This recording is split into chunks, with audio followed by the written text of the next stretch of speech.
Hey everybody, welcome back to another game review. If you're like me, you loved Final Fantasy Tactics back in the day, back on the PS1, and you're probably wishing they would come out with a sequel already. Yeah, we got a sequel on the Game Boy Advance back in the day, but that was so long ago. I know a lot of us are wishing and hoping for a new Final Fantasy Tactics on modern hardware, for PC and modern consoles. Who knows if that'll happen, but I found the next best thing. I'm talking about Fell Seal Arbiter's Mark. I played the game on PC. You can also get it on all the current consoles, PS4, Xbox One, and Switch. This game is openly inspired by Final Fantasy Tactics and the Tactics Ogre series, and it really aims to be a spiritual successor to those games. I think it succeeds. If you're not familiar with this type of game, it is a turn-based strategy game with kind of an isometric viewpoint. You command a team of characters around this grid-based map, and your objective is to take out the enemy teams, of course taking turns, and each character has a limited amount of spaces they can move per turn. They can attack once or use an item or use a special ability, a spell. Super satisfying gameplay, and the strategy, of course, here not only comes from the in-game battles, but also how you craft and develop your team. You have a whole bunch of character classes you can choose from. Dozens and dozens of character classes. You can be a knight or a ranger or a mage or a marksman or any sort of character class you can think of. You can basically be it. Perhaps not from the start. You have to level up certain skills and certain classes per character before you can open up more choices to switch classes, but you can switch classes at any time, and any character can be any kind of character that you want. They're not limited at all. You can just keep grinding and they can eventually go through all of the classes, but only using skills from 2 of the classes at one time. So you'll be going through missions in this story, which is about 40 hours. It's a nice lengthy story, plus they're coming out with DLC to lengthen it even further.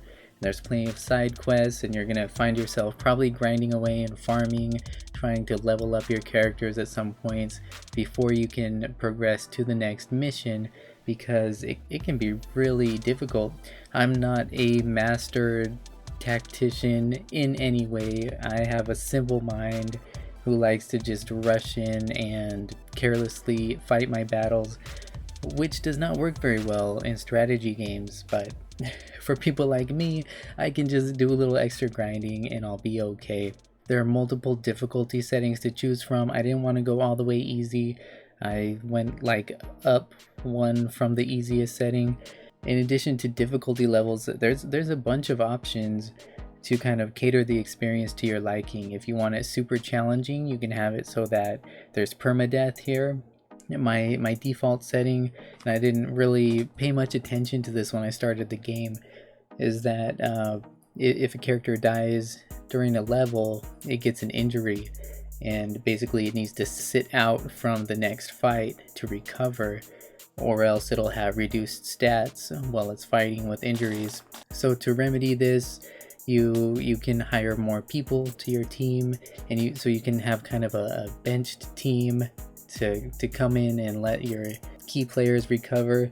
It honestly, it gets a little annoying though, just having to go back and do more useless battles with characters you don't like, or spending extra time farming more characters than you need to. But that's an option you can turn off too. You can turn off injuries, you can turn on permadeath.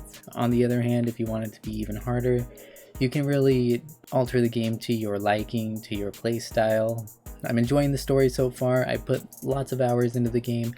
I have not gotten to the end yet. I'm sorry. I didn't want to wait a whole 40 hours to do this video, but I've put plenty of hours into it and I'm enjoying this story.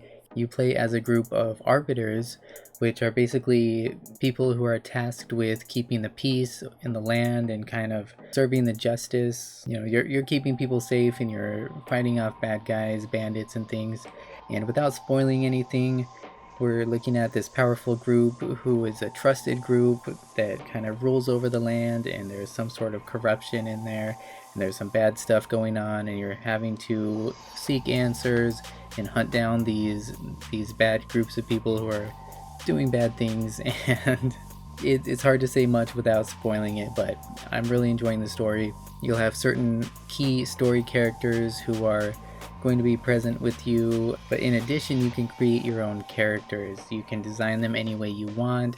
There's a bunch of different clothing items you can equip and hairstyles and all sorts of different things to customize your character. You can also choose a character portrait for the dialogue boxes, and for the icon at the top of the screen you'll see kind of a timeline with everybody's thumbnail of which character moves next during the turn.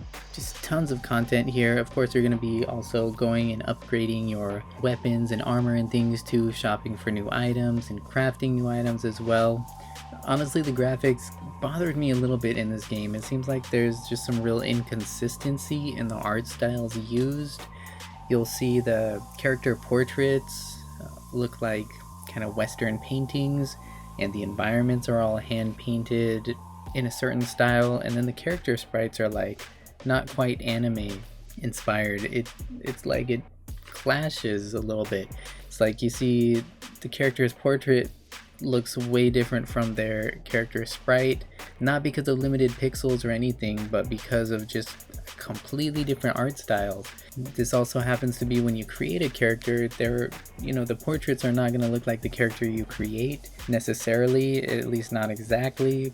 So I would often have a hard time figuring out, looking at the timeline of which character's turn is going to be next, which character on the map is that, because it doesn't look like the character it's representing. So I honestly didn't like some of the graphical choices, just the incongruence of certain elements.